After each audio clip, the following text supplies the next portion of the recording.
Brought to you by V-Guard, co-powered by Sensodyne and Vimal. ಬಾಯಲ್ಲಿ ಹೇಳಿ ಕೇಸರಿ. Associate sponsor Ultratech Cement. Prajwal ವಿರುದ್ಧ ಲೈಂಗಿಕ ದೌರ್ಜನ್ಯ ಆರೋಪ ಕೇಸ್ ಏನಿದೆಯಲ್ಲ ಅದಕ್ಕೆ ಸಂಬಂಧಪಟ್ಟಂತೆ ಈಗ ವಕೀಲರು ಪತ್ರ ಬರೆದಿರುವಂತ ಬೆನ್ನಲ್ಲೇ ಈಗ ಮತ್ತೊಂದು ಟ್ವಿಸ್ಟ್ ಸಿಗ್ತಾ ಇದೆ.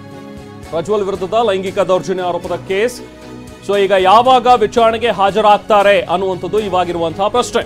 ಯಾಕಂದ್ರೆ ವಕೀಲರು ಒಂದ್ ಕಡೆ ಪತ್ರ ಬರೀತಾರೆ, ಆದ್ರೆ ಈಗ ಪ್ರಜ್ವಲ್ ಬರುವಂತಹ ದಿನಾಂಕನೇ ಬದಲಾಗಿದೆ. ನಾಳೆ ಬೆಂಗಳೂರಿಗೆ ಬರ್ತಾರೆ ಅನ್ನೋ ಮಾಹಿತಿ ಹರಿದಾಡ್ತಾ ಇತ್ತು. ನಾಳೆ ಬೆಂಗಳೂರಿಗೆ ಬರ್ತಾರೆ, ನಾಳೆ ವಿಚಾರಣೆ ಎದುರಿಸ್ತಾರೆ ಅಂತೇಳಿ. ಆದ್ರೆ ಈಗ ಮೇ 15ನೇ ತಾರೀಕು ಅದು ರಾತ್ರಿ ಬೆಂಗಳೂರಿಗೆ ಬರ್ತಾರೆ ಅನ್ನುವಂಥದ್ರ ಬಗ್ಗೆ ಸುದ್ದಿ ಸಿಗ್ತಾ ಇದೆ. ಅಧಿಕಾರಿಗಳಿಗೆ 7 ದಿನಗಳ ಸಮಯ ಕೇಳಿದ್ದಾರೆ ವಕೀಲರು, ಆದ್ರೆ ಇವ್ರು ಬರ್ತಾ ಇರೋದೇ 15ನೇ ತಾರೀಕು. ಹಾಗಾದ್ರೆ ಹೇಗಾಗತ್ತಿದು?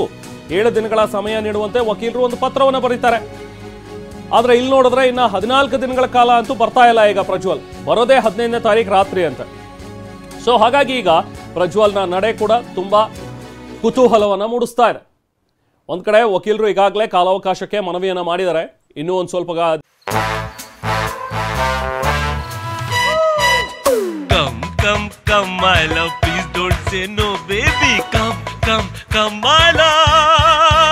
V-Guard ನ air coolers extra large cooling pad ನೊಂದಿಗೆ ಇದು ಎಂತೆಂಥವರನ್ನು ಕೂಲ್ ಆಗಿಸುತ್ತೆ. V-Guard air coolers, long lasting cooling. ದಿನಗಳ ಕಾಲ ಟೈಮ್ ಬೇಕು, ಅದು 7 ದಿನಗಳ ಕಾಲ ಅಂತ ಹೇಳಿ ಕೇಳಿದ್ದಾರೆ. ಬಟ್ 7 ಡೇಸ್ ಅಂತ ಕೇಳಿರುವಂತಹ ಒಂದು ವಕೀಲರು ಈಗ ನೋಡಿದ್ರೆ ಪ್ರಜ್ವಲ್ ಬರುವಂಥ ಡೇಟ್ ಬದಲಾಗಿದೆ.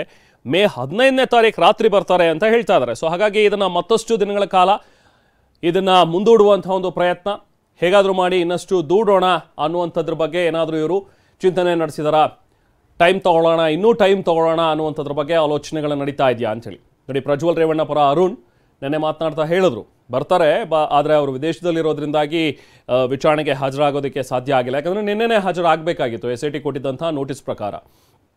ಹಾಗಾಗಿ ಒಂದು ಪತ್ರ ಬರೆದು ಸಮಯ ಕೇಳಿದ್ದಾರೆ ಈಗ ವಕೀಲರು. ಇನ್ನು ಇವತ್ತು ಕೂಡ ಸಾಕಷ್ಟು ಬೆಳವಣಿಗೆಗಳು ನಡೀತಾ ಇವೆ ಪ್ರಜ್ವಲ್ ರೇವಣ್ಣ ವಿಚಾರದಲ್ಲಿ. ಒಂದು ಕಡೆ ಈಗ SIT ಟೀಮ್ನಲ್ಲಿ ಯಾವ ರೀತಿಯಾಗಿ ವಿಚಾರಣೆ ಕೈಗೆತ್ತಿಕೊಂಡಿದೆ, ಹೇಗೆ ವಿಚಾರಣೆಗಳು ನಡೆಯುತ್ತೆ ಅನ್ನುವಂಥದ್ರ ಬಗ್ಗೆ ಮತ್ತಷ್ಟು ಡೀಟೇಲ್ಸ್ ಪಡಿತೋಣ. ನಮ್ಮ ಪ್ರತಿನಿಧಿ ಕಿರಣ್ ನಮ್ಮ ಜೊತೆಗೆ ಜಾಯ್ನ್ ಆಗ್ತಾ ಇದ್ದಾರೆ. ಇನ್ನು ಹಾಸನದಲ್ಲೂ ಕೂಡ ಒಂದಷ್ಟು ಡೆವಲಪ್ಮೆಂಟ್ಸ್ ಆಗ್ತಾ ಇದೆ. ಒಂದು ಕಡೆ ಪಡವಲಹಿಪ್ಪಲ್ಲಿ ಇರುವಂತಹ ಒಂದು ಅವರ ಒಂದು ಫಾರ್ಮ್ ಹೌಸ್, ಅಲ್ಲೂ ಕೂಡ ಈ ಥರದ ಒಂದು ವಿಡಿಯೋ ಚಿತ್ರೀಕರಣ ಆಗಿತ್ತು ಅನ್ನುವಂಥ ಒಂದು ಆರೋಪ. ಇದ್ರ ಬಗ್ಗೆ ಮಾತಾಡೋದಕ್ಕೆ ಪಡವಲಹಿಪ್ಪೆಯಿಂದನೇ ನಮ್ಮ ಪ್ರತಿನಿಧಿ ಮಂಜುನಾಥ್ ಜಾಯ್ನ್ ಆಗ್ತಾರೆ. ಇಬ್ಬರ ಜೊತೆಗೂ ಕೂಡ ಮಾತಾಡೋಣ. ಹಾಗೆ ಮತ್ತಷ್ಟು ಡೆವಲಪ್ಮೆಂಟ್ಸ್ ನಾವು ನೋಡ್ತಾ ಇದ್ದೀವಿ ಪ್ರಜ್ವಲ್ ರೇವಣ್ಣ ಪ್ರಕರಣದಲ್ಲಿ. ವಿಚಾರಣೆಗೆ ಅವರು ಯಾವಾಗ ಬರ್ತಾರೆ ಅನ್ನುವಂಥ ಒಂದು ಪ್ರಶ್ನೆ. ಈಗ ರೇವಣ್ಣ ಇವತ್ತೇ ಬಹುಶಃ ಏನಾದರೂ ಹಾಜರಾಗ್ತಾರಾ ಅನ್ನುವಂಥದ್ರ ಬಗ್ಗೆನೂ ಕೂಡ ಪ್ರಶ್ನೆಗಳಿವೆ. ಇವತ್ತು ವಿಚಾರಣೆಗೆ ಪ್ರಜ್ವಲ್ ಅವರ ತಂದೆ HD ರೇವಣ್ಣ ಬರುವಂತಹ ಸಾಧ್ಯತೆಗಳಿವೆ. HD ರೇವಣ್ಣಗೆ ಈಗಾಗಲೇ ನೋಟಿಸ್ ಕೊಟ್ಟಿದೆ SIT. ನಿನ್ನೆ ಪ್ರಜ್ವಲ್ ರೇವಣ್ಣ ಅವರಿಗೆ ಬರಬೇಕು ಅಂತ ಹೇಳಿತ್ತು, ಆದರೆ ಅವರು ಬಂದಿಲ್ಲ. ಇನ್ನು ಇವತ್ತು ರೇವಣ್ಣ ಹಾಜರಾಗಿ ಅಂತ ಹೇಳಿದ್ದಾರೆ. ಬೆಳಿಗ್ಗೆ 11 ಗಂಟೆಗೆ ಬಹುಶಃ ರೇವಣ್ಣ ಏನಾದರೂ ಹಾಜರಾಗುವಂತಹ ಸಾಧ್ಯತೆಗಳಿವೆ, ಅಥವಾ ಇನ್ನೂ ಏನಾದರೂ ಸಮಯ ಕೇಳ್ತಾರಾ ರೇವಣ್ಣ ಕೂಡ ಅನ್ನುವಂಥದ್ದನ್ನ ನೋಡಬೇಕು.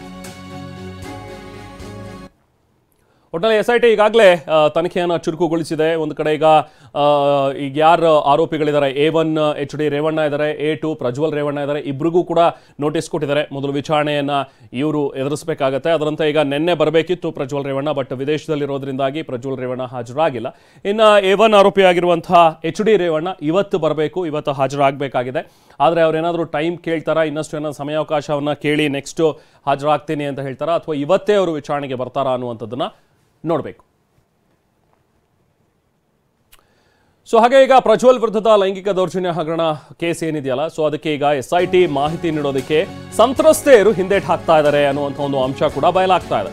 ಈ ವಿಡಿಯೋದಲ್ಲಿ ಈ ಕೆಲವೊಂದಷ್ಟು ಪೆನ್ ಡ್ರೈವ್ನಲ್ಲಿ ವಿಡಿಯೋಗಳಿದೆ ಅಂತ ಏನು ಹೇಳಲಾಗ್ತಾ ಇದೆಯಲ್ಲ, ಪ್ರಜ್ವಲ್ ರೇವಣ್ಣದ್ದು ಅಂತ ಹೇಳಲಾಗ್ತಾ ಇರುವಂಥ ಒಂದು ವಿಡಿಯೋ, ಅದರಲ್ಲಿರುವಂತಹ ಮಹಿಳೆಯರಿಗೆ ವಿಚಾರಣೆಗೆ ಕರೆಸೋಣ ಅಂತ ಹೇಳಿದ್ರೆ ದಯವಿಟ್ಟು ನಮಗೆ ತೊಂದರೆ ಕೊಡಬೇಡಿ, ಅಕಸ್ಮಾತ್ ನೀವೇನಾದರೂ ಒತ್ತಡ ಹಾಕಿದ್ರೆ ನಾವು ಸೂಸೈಡ್ ಮಾಡ್ಕೋಬೇಕಾಗತ್ತೆ ಅಂತ ಹೇಳಿ SIT ಅಧಿಕಾರಿಗಳಿಗೆ ಸಂತ್ರಸ್ತೆಯರು ಹೇಳಿಕೆಯನ್ನು ಕೊಟ್ಟಿದ್ದಾರೆ ಅನ್ನುವಂಥ ಒಂದು ವಿಚಾರ ಈಗ ಬಯಲಾಗ್ತಾ ಇದೆ. ವಿಡಿಯೋದಲ್ಲಿರುವ ಮಹಿಳೆಯರ ಸಂಪರ್ಕಕ್ಕೆ ಯತ್ನಿಸಿದ್ದಾರೆ.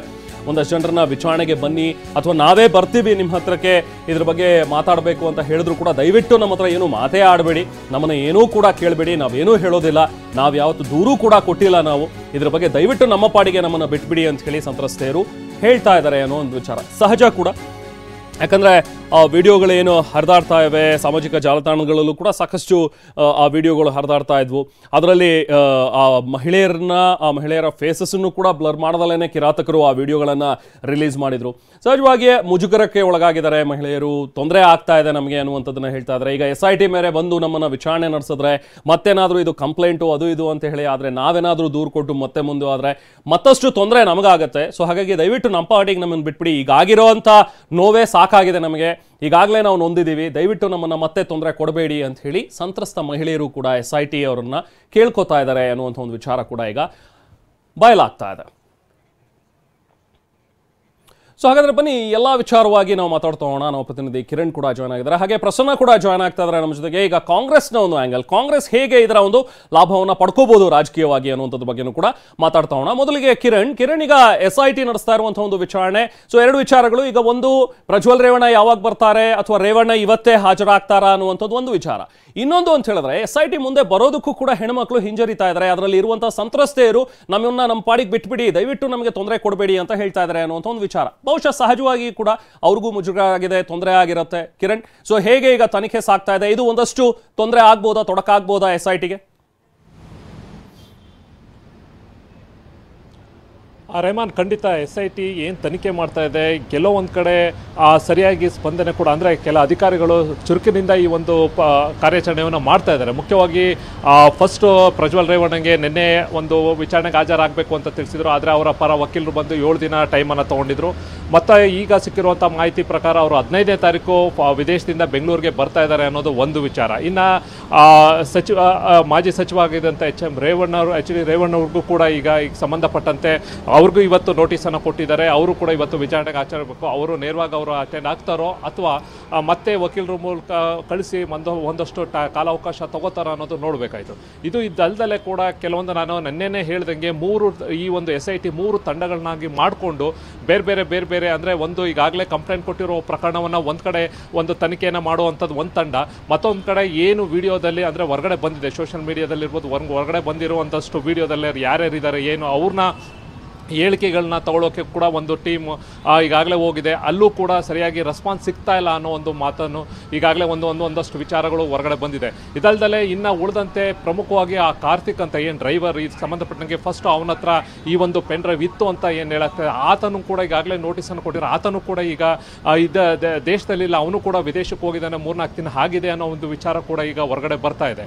ಹೀಗಾಗಿ ಎಲ್ಲೋ ಒಂದು ಕಡೆ ಎವಿಡೆನ್ಸ್ಗಳಿಗೆ ಸಾಕಷ್ಟು ಪ್ರಯತ್ನವನ್ನು SIT ಅಧಿಕಾರಿಗಳು ಮಾಡ್ತಾ ಇದ್ದಾರೆ. ಯಾಕೆಂದರೆ ಒಂದು ಕಡೆ ಈ ಕೊಟ್ಟಿರುವಂಥ ದೂರುದಾರರು ಕೂಡ ಸರಿಯಾಗಿ ಸ್ಪಂದಿಸ್ತಾ ಇಲ್ಲ, ಮತ್ತು ಹೊಸ ಕಂಪ್ಲೇಂಟನ್ನು ಕೂಡ ಕೊಡೋಕ್ಕೆ ಕೂಡ ಎಲ್ಲೋ ಒಂದಷ್ಟು ಜನ ಹಿಂದೇಟ್ ಆಗ್ತಾ ಇದ್ದಾರೆ. ಇನ್ನು ಉಳಿದಂತೆ ಏನು ಈ ಪ್ರಕರಣದಲ್ಲಿ ಬೇಕಾಗಿದ್ದಂಥ ಪ್ರಮುಖ ಆರೋಪಿಗಳು ಏನೇನಿದ್ರೆ ಅದರಲ್ಲಿ ಪ್ರಜ್ವಲ್ ರೇವಣ್ಣ ಇರ್ಬೋದು, ಕಾರ್ತಿಕ್ ಇರ್ಬೋದು, ಅವರು ಕೂಡ ವಿಚಾರಣೆಗೆ ಬರ್ತಾ ಇಲ್ಲ. ಇವತ್ತು ರೇವಣ್ಣ ಅವರು ಏನು ಮಾಡ್ತಾರೆ ಅನ್ನೋದು ಒಂದು ಕಡೆ. ಮುಖ್ಯವಾಗಿ ಪ್ರಜ್ವಲ್ ಈ ಒಂದು ವಿಚಾರಣೆ ಮಾಡಿದರೆ ಬಹುಶಃ ಸಾಕಷ್ಟು, ಯಾಕೆಂದರೆ ಆತನ ಮೊಬೈಲ್ ಸೀಸ್ ಮಾಡ್ಬೋದು ಅಥವಾ ಏನು ಅಂತಂದರೆ ಈ ಒಂದು ವಿಡಿಯೋ ಹೊರಗಡೆ ಎಲ್ಲಿ ಶೂಟ್ ಆಗಿತ್ತು, ಏನು ಶೂಟ್ ಆಗಿತ್ತು, ಯಾವ ಮೊಬೈಲಿಂದ ಶೂಟ್ ಆಗಿತ್ತು, ಅದಾದಮೇಲೆ ಹಿಂಗೆ ಬೇರೆಯವ್ರಿಗೆ ಹೋಯ್ತು ಅನ್ನೋದು ಇಂಪಾರ್ಟೆಂಟ್. ಈಗ ಕಾರ್ತಿಕನ ಹತ್ರ ಸಂಬಂಧಪಟ್ಟಂತೆ ಇತ್ತು ಅನ್ನೋದು ಹೇಳಲಾಗ್ತಾ ಇದೆ, ಅದು ಅವನು ಯಾರ್ಯಾರಿಗೆ ಮತ್ತೆ ಕೊಟ್ಟಿದ್ದ ಅನ್ನೋದನ್ನು ಕೂಡ ಒಂದು ಕಡೆ ವಿಚಾರಣೆ ಮಾಡ್ತಾರೆ. ಇನ್ನೊಂದು ಕಡೆ ಇನ್ನು ಏನು ಈ ಒಂದು ಹಿಂದೆಯಿಂದನು ಅಂದರೆ ಸಾಕಷ್ಟು ಜನ ಈ ಒಂದು ಸಂತ್ರಸ್ತರು ಇದ್ದಾರೆ, ಅವರ ಒಂದು ಹೇಳಿಕೆ ಕೂಡ ಭಾಳಷ್ಟು ಇಂಪಾರ್ಟೆಂಟ್ ಆಗುತ್ತೆ. ಅದು ಸಾಕ್ಷಿದಾರ ಆಗಿ ಮಾಡ್ಕೋತಾರೋ ಅಥವಾ ಕಂಪ್ಲೇಂಟ್ ಆಗಿ ಅವರು ಮುಂದೆ ಬರ್ತಾರೋ ಅನ್ನೋದು ಕೂಡ ಇನ್ನೂ ಕುತೂಹಲ ಆಗಿದೆ. ಇದಕ್ಕೆ ಸಂಬಂಧಪಟ್ಟಂಗೆ ಇಲ್ಲಿವರೆಗೂ ಕೂಡ ಅವರ ಒಂದು ಹೇಳಿಕೆಯನ್ನು ಕೂಡ ಕೊಟ್ಟಿದ್ದಾರೆ ಹೊರತು ಯಾವುದೇ ರೀತಿಯ ಕಂಪ್ಲೇಂಟನ್ನು ಕೂಡ ಇಲ್ಲಿವರೆಗೂ ಕೊಟ್ಟಿಲ್ಲ ಅನ್ನೋ ಒಂದಷ್ಟು ಮಾಹಿತಿ ನಮಗೆ SIT ಮೂಲಗಳಿಂದ ಒಂದಷ್ಟು ಸಿಕ್ಕಿದೆ.